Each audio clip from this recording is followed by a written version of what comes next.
એક ખૂબ દુર્ભાગ્યપૂર્ણ આ હાદસો છે.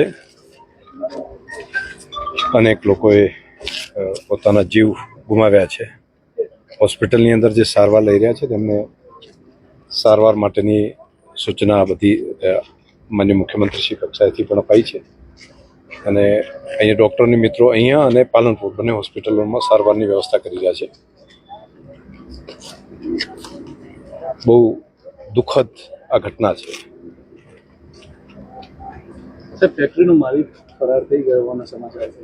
કયા પ્રકારથી સરકાર એની પર સરકાર એની તપાસ સોંપી છે માન્ય મુખ્યમંત્રીશ્રીએ, અને એ તપાસ કરીને જે પણ ગુનેગાર હોય એને આ માફ કરી શકાય એવી આ ઘટના નથી. આ બહુ દુર્ભાગ્યપૂર્ણ ઘટના છે અને નિર્દોષ લોકોએ કઈ રીતે એને જાન ગુમાવ્યા એની ડિટેલ તપાસનું આવશે ત્યારે ધ્યાન ઉપર આવશે.